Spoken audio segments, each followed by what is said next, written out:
नमस्कार। हाँ आज हम साईं बाबा से जुड़ा एक वाकया देखने वाले हैं। जी।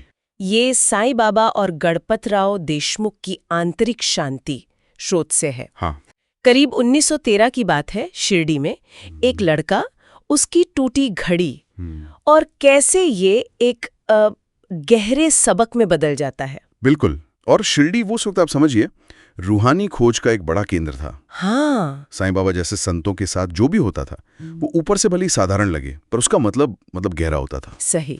और इस स्रोत की खास बात यह है कि ये किसी भारी चमत्कार से ज्यादा ना अंदरूनी बदलाव पर फोकस करता है। अच्छा, मतलब कैसे एक छोटी सी घटना जिंदगी बदल सकती है। हाँ बिल्कुल, जिंदगी की दिशा ही बदल सकती है। तो कहानी शुरू होती है एक करीब 12 साल के लड़के से। 1913 में शिरडी आया। जी। स्रोत बताता है कि वो काफी चंचल था और उसके पास एक जेब घड़ी थी जो खराब हो गई थी। अच्छा। तो बस उसी को ठीक करने में लगा रहता था। बाबा के पास बैठा तो रहता था पर ध्यान सारा उसी घड़ी में। ये होता है अक्सर। मतलब हम किसी बाहरी चीज में, किसी परेशानी में इतने उलझ जाते हैं हाँ, कि अपने आसपास या यूं कहें कि अपने अंदर क्या चल रहा है उसका पता ही नहीं चलता। बिल्कुल। तो एक दिन बाबा ने उसे देख लिया। देखा। वो मुस्कुराए और पूछा, बेटा क्या देख रहा है? बड़े प्यार से पूछा होगा। हाँ, लड़के ने भी एकदम सीधे सीधे कह दिया, बाबा मेरी घड़ी बंद है, चल नहीं रही। मासूमियत से। फिर बाबा ने वो घड़ी अपने हाथ में ले ली और स्रोत कहता है कि देखा नहीं उसे, बस हाथ फेरा उस पर और फिर कहा, समय तभी ठीक चलता है जब मन शांत हो। वाह। तू इसे बाद में ठीक कर लेना, अभी अपने भीतर की घड़ी को देख। भीतर की घड़ी। हाँ, ये भीतर की घड़ी, ये क्या मतलब था उसका? क्या ये बाबा का खास तरीका था समझाने का? हाँ, ये बिल्कुल साईं बाबा का अंदाज था। वो गहरी बातों को ना रोज की चीजों से जोड़ देते थे। अच्छा।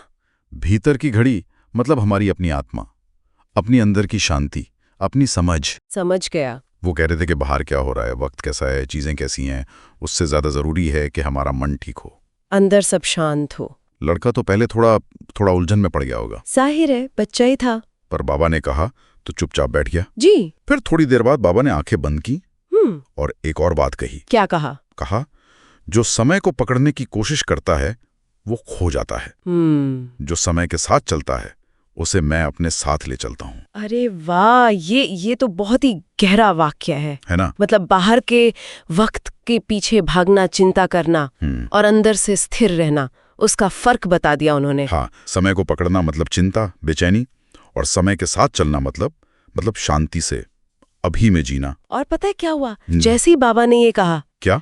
स्रोत कहता है कि वो बंद पड़ी घड़ी अचानक टिक टिक करने लगी। अरे सच में? हाँ, वो लड़का तो एकदम हैरान रह गया होगा। जाहिर सी बात है, बच्चा था, उसके लिए तो जादू जैसा हुआ होगा। लेकिन यही कहानी का असली पॉइंट है।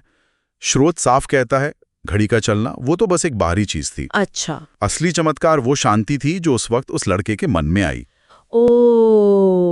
बाबा ने क्या किया, उसका ध्यान हटाया, टूटी घड़ी की चिंता से हटाकर अंदर की शांति पर ला दिया, भीतर की घड़ी पर। बिल्कुल। बाहरी उलझन से अंदरूनी स्थिरता पर। और इसका असर देखिए कितना गहरा हुआ।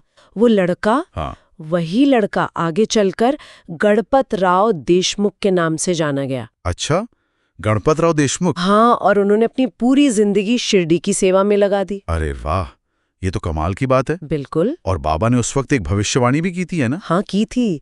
कहा था ये बालक जीवन में बड़ा साधक बनेगा। और वो सच हुई। तो ये दिखाता है कि वो बदलाव कितना पक्का था।